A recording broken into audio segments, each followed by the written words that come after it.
Blue Jackets have approximately $1 billion in cap space to spend this summer. Nikolaj Ehlers could take up a little chunk of that, but should he? We're going to talk about that on today's Locked on Blue Jackets.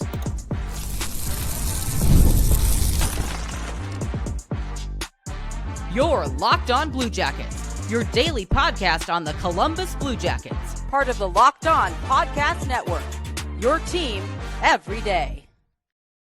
Hello and welcome to Locked on Blue Jackets, part of the Locked on Podcast Network, your team every day. I am, as always, your host, Jay Foster, here to give you the good, the bad, and the ugly about your favorite team and mine, the Columbus Blue Jackets.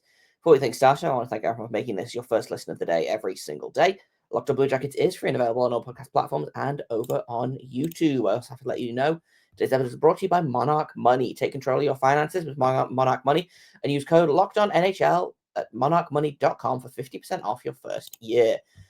Speaking of money, that's what we're going to talk about today. Because the Blue Jackets have a lot of it.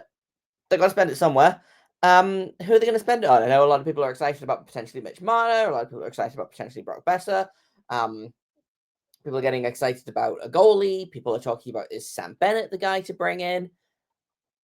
I think let's talk about Nikolaj Ehlers, who is a guy that has not seemed like he wants to sign long-term in Winnipeg.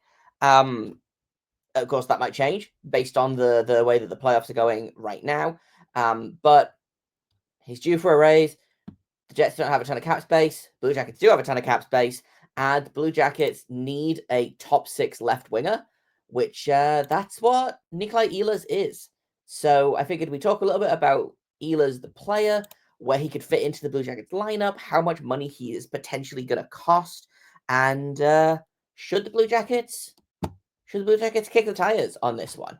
I will say, to start off with, I don't know that he does re-sign in Winnipeg. You know, we talked a little bit about, maybe not on the show, but I think, the fans in general have talked a little bit about, is Neil Pionk a guy that could make sense for the Blue Jackets on the blue line? He signed an extension in Winnipeg, a pretty tidy extension. I believe it is $7 million for 6 years, something like that. The only problem is that does not leave the Jets with a ton of space. I'm just looking up at their cap space now. As of right now, they have $1.1 million in cap space. Granted, that is out of that's current, so that's not next year's cap space. But I'm looking at like names that are coming off the roster. You know, like Brandon Tanev will come off. Mason Appleton probably will be done. They've got Morgan Barron, Rasmus Kupari, Dominic Toninato, all coming off the cap. They all need new contracts. Who's the other guy that just saw? Gabe Velarde needs a new contract, but I assume he's again coming back. They do not have a lot of caps, but there's no huge cap hits coming off. Like the biggest cap hit coming off right now is Brandon Tanev, who's making $3.5 million and is a UFA at the end of this year. I don't think he'll be back, but even if you take that number off, I don't know that the Winnipeg Jets can make the money work with Ehlers, which is interesting. Unless, they can always shuffle things around. But they've re-signed Alex Iafallo. Like I said, they've re-signed Neil Pionk to a modest raise. Josh Morrissey locked up until 2028. Dylan DeMello locked up until 2028. Mark Scheifele locked up until 2031. Alex Iafallo to 2028. Connor Hellebuck locked up to 2031. So, they have most of their big pieces locked up, in fairness. Again, Pionk 2031. I don't remember if I said him. But, Kyle Connor's going to need a paycheck next summer.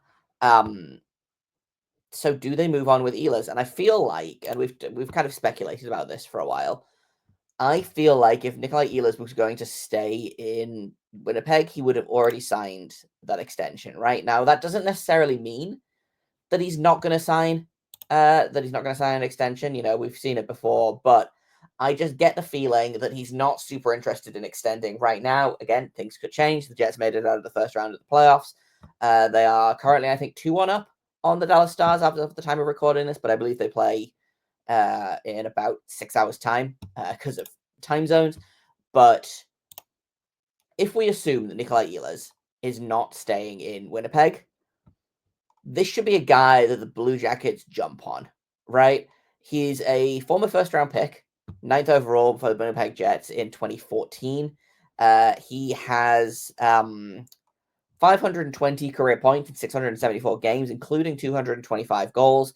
Last year, or this upcoming season, like this season that just happened, he had 63 points in 69 games. Last season, he had 61 points in 82 games. Like, he's usually good for, he's only not scored 20 goals a season twice. One of those was his rookie season when he scored 15 goals in 72 games. One of those was the 22-23 season where he only scored 12 goals in 45 games. So he was on pace for a 20 goals. So he's basically good for 20 plus goals, I would say. I don't know that the Blue Jackets necessarily need goal scoring specifically, right? I'm not looking at this lineup and thinking, yeah, it would be great if they could find someone to score more goals, but I'm never going to turn down a 20 goal scorer, right? I think they're looking more for guys that can add things to the lineup, right? They're looking for guys that can contribute. They're looking for guys that can play in the top six because the Blue Jackets have, at the minute anyway, two extremely good centers, two extremely good right wingers. Centers, you've got Sean Monahan and Adam Fantilli. On their wings, you've got Marchenko and Johnson. And if you ask me, like, those are the duos that you go into training camp with. But you've got to find the third guy on both of those lines, right? So Dmitry Voronkov has kind of been that guy for a little bit. Igor Chidakov was that guy for a little bit. Boone Jenner was that guy for a little bit. There's a hole in the lineup in the left wing, and I think Nikolaj Ehlers could fill it. Ostensibly, he fills the role better than like Besser or Mana, who are both right wings, but that's about like I don't know. Wing is not the be all and end all, right? Like Ken Johnson's played a little bit of left wing. Mitch Marner plays almost exclusively right, but I feel like I believe has played a little bit of left wing. Brock Besser plays a little bit of right wing, and I believe a little bit of center, although that might just be because Vancouver is doing Vancouver things.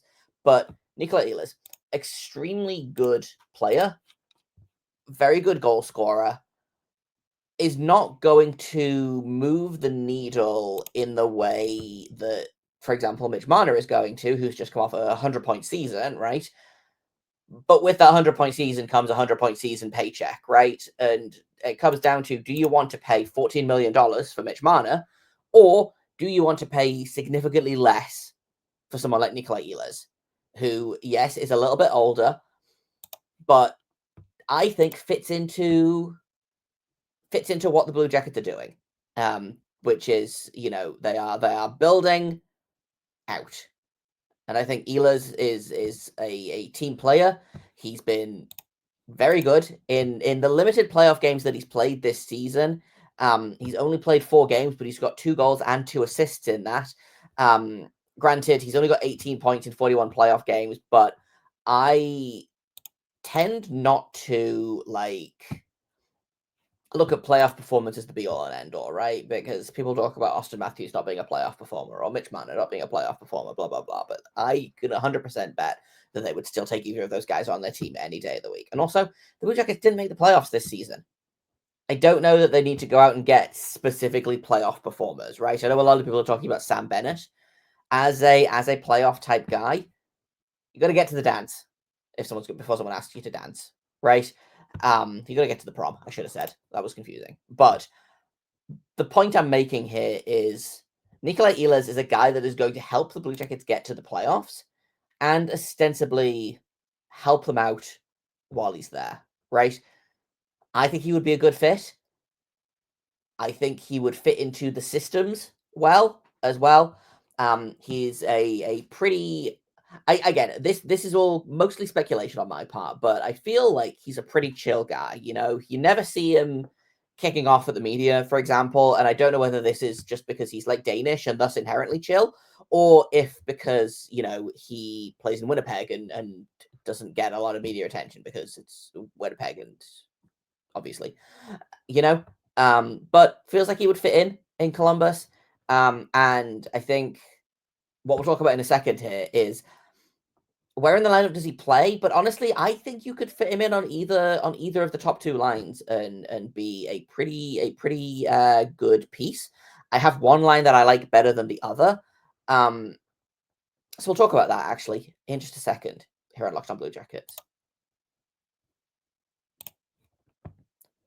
First, I've got to tell you about Monarch Money. Do you ever check your bank account and wonder, like, where did all your money go? Between dining out, online shopping, entertainment, hockey tickets, it's easy to lose track. That's where Monarch Money comes in.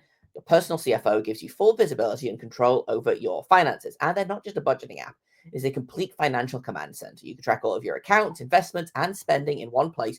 So you stop just managing your money and start building wealth. When I first started using Monarch, I realized just how much I was spending on like little treats for doing a good job, doing things. Now I budget smarter and I save more. And instead of juggling multiple apps, you could just use Monarch to check your finances, track spending, and even plan long-term goals. You don't have to open your banking app and then go to your budgeting app and then open a spreadsheet and then back to your banking app. Monarch does it all for you. Take control of your finances with Monarch Money. Use code LOCKEDONNHL at monarchmoney.com for 50% off your first year. That's monarchmoney.com, code LOCKEDONNHL for 50% off your first year.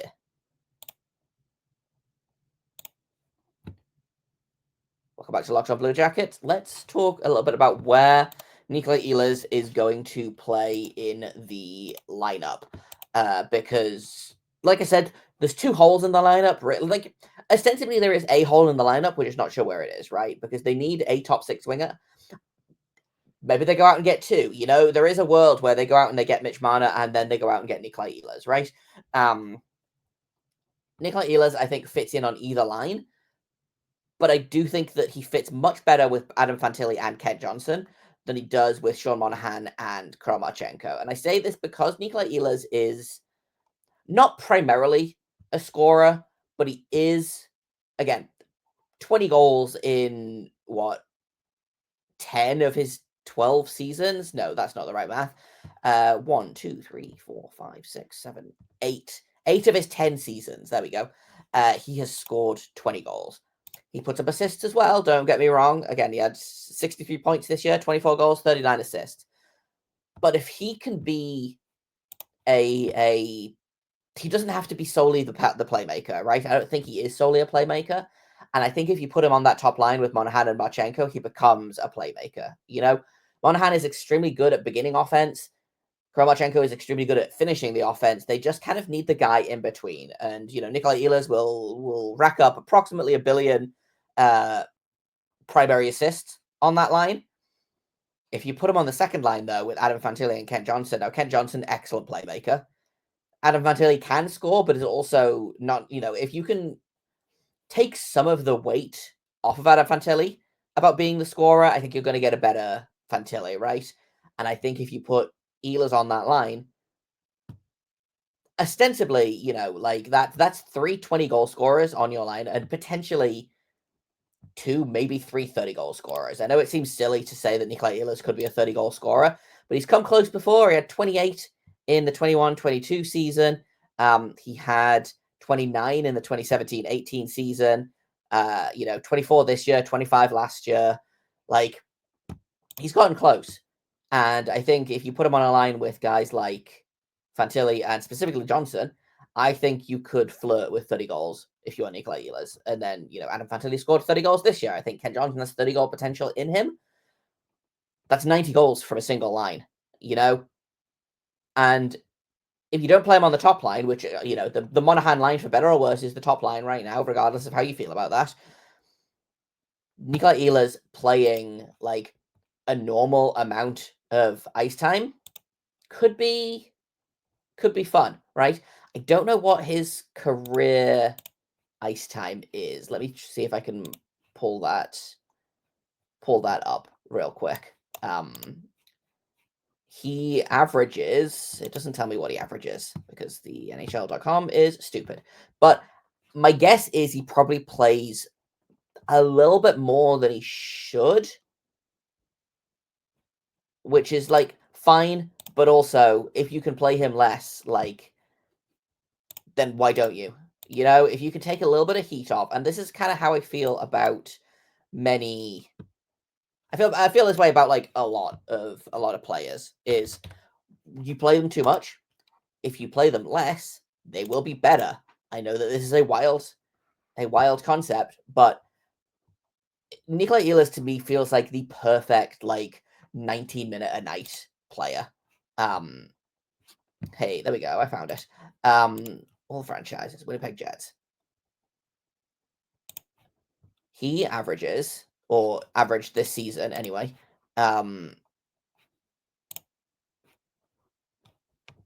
He averaged about. Oh, okay. He only averaged 16 minutes of ice time. That surprises me. In that case, maybe he plays a little bit more. Maybe we throw all of that out of the window. No. I don't think Nikolaj Ehlers has to be the guy in Winnipeg, and I also don't think he has to be the guy in Columbus, right? I'm not saying that he's going to be the third guy on a line in the same way that Dmitry Voronkov or Bujeta are the third guy on a line, but he's also not going to be the guy in the same way that if they bring Mitch Marner in, then there is immediate pressure to be a superstar, right? Nikolaj Ehlers just has to be very, very good, and I think he's very capable of doing that, and I think he fits in much better on that second line than he does on that top line. Partially because I think that there are other players that fit on that top line better that the Blue Jackets could potentially go out and get. And we've talked about a couple of those. I think Mitch Marner fits on that top line very well. I think Brock Besser fits on that top line very well. But, Nikolaj Ehlers, he will either be a perfectly fine top line winger or an extremely good second line winger. And I think second line winger is where you should put him. The question becomes, how much do you pay him, and is he worth that money, right? We talked about it a little bit earlier. He's not going to be as expensive as Mitch Marner, for example. Probably he will cost more than Brock Besser. I'm just pulling up Brock Besser's contract at the minute. So Nikolaj Ehlers has 1 year left, well, that's a lie. Nikolaj Ehlers has about 3 weeks left on his contract. At $6 million. Brock Besser is making 6.65, is again a UFA in about 6 weeks' time when free agency hits. My guess is Ehlers is due a little bit of a raise. Besser is also should be due a little bit of a raise, but the Canucks organization seems to be doing everything they can to tank his value, which is a cool and normal thing that the Canucks organization is doing, right? And I say that with heavy sarcasm. So how much money is Nikolaj Ehlers going to make in free agency this summer? Let's take a break, and then we'll talk about that here on Locked On Blue Jackets.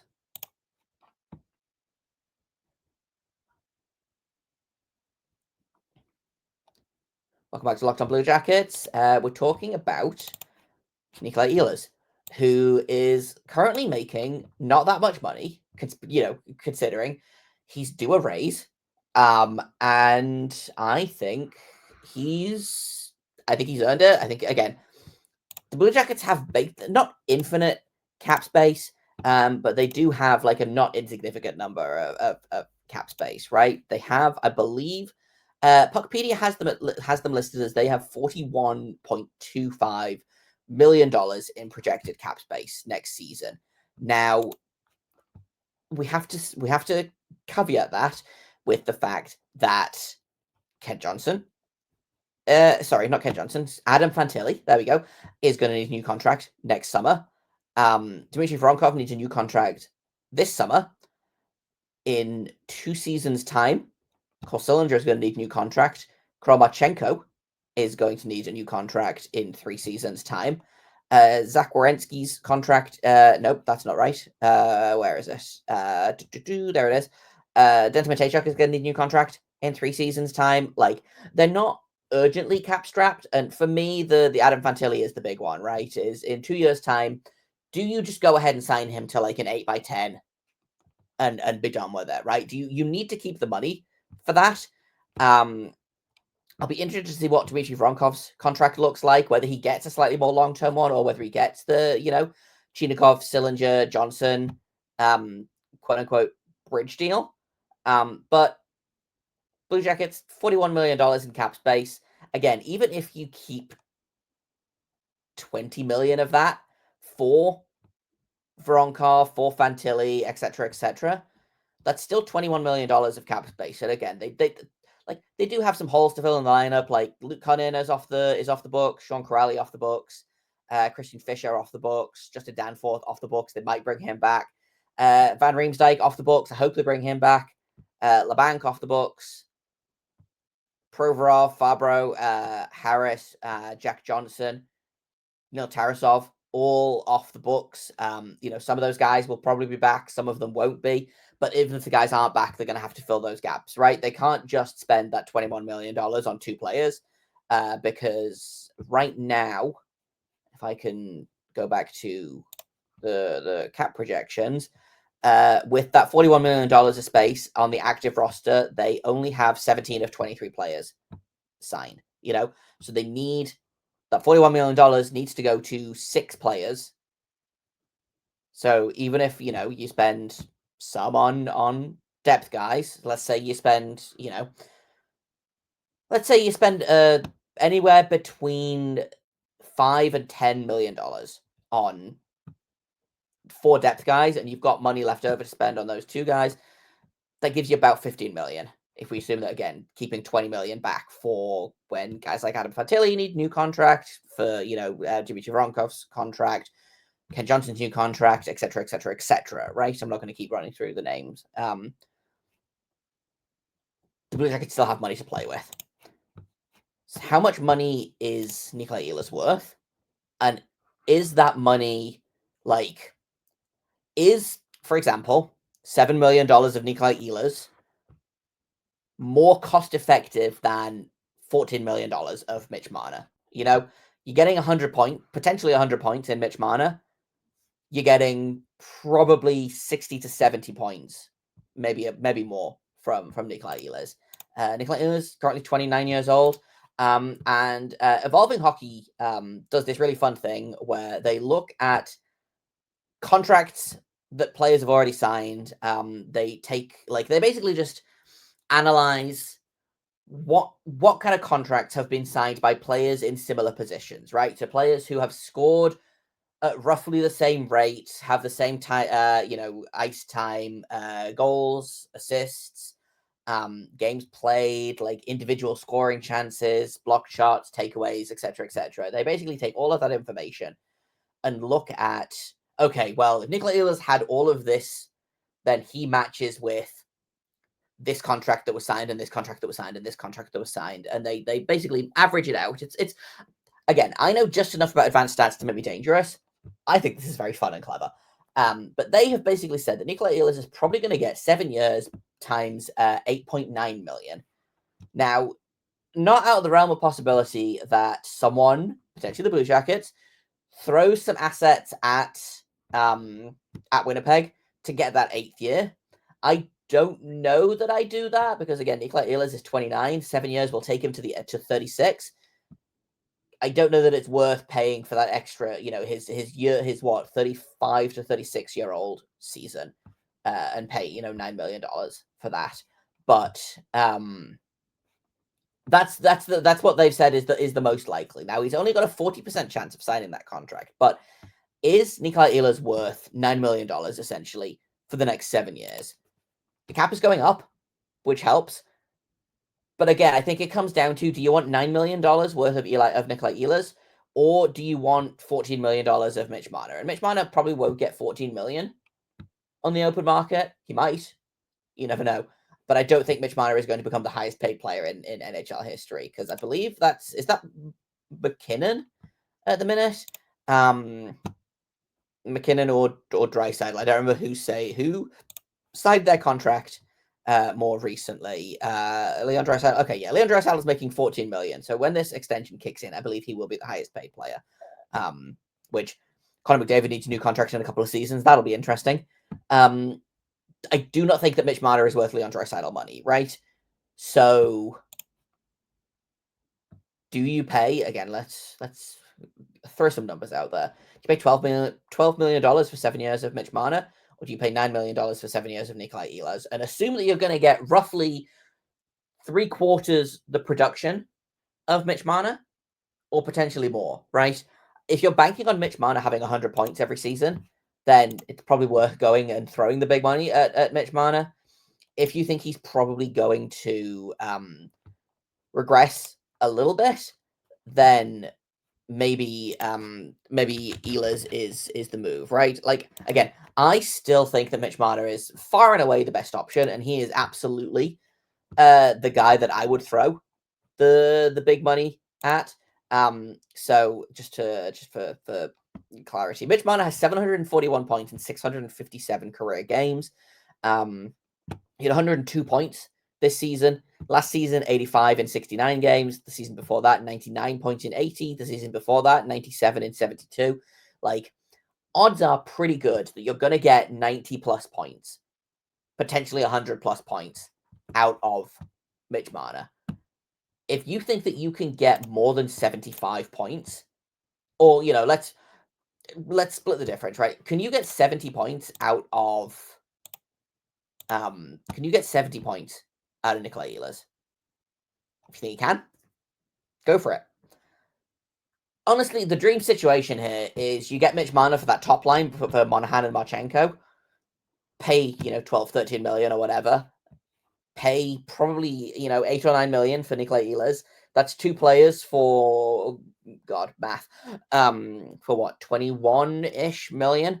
Blue Jackets still have $20 million in cap space. And again, this guy's coming off the books. The cap keeps going up. Like, to me, it feels unlikely, but it's not out of the realm of possibility, right? And also, if you swing at Mitch Marner and miss, you swing at Besser and miss, Nikolaj Ehlers is a very, very, very good consolation prize.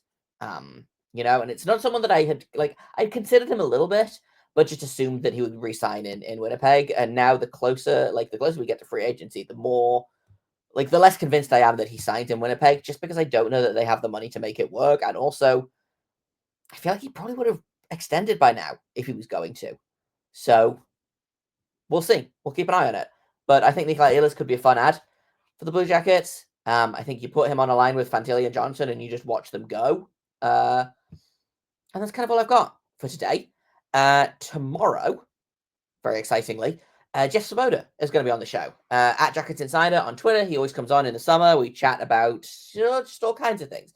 I'm sure we're going to talk about Don Waddell. We're going to talk about Dean Everson. We're going to talk about this incredible season the Blue Jackets had. We're going to talk about the big summer coming up, like all of this stuff.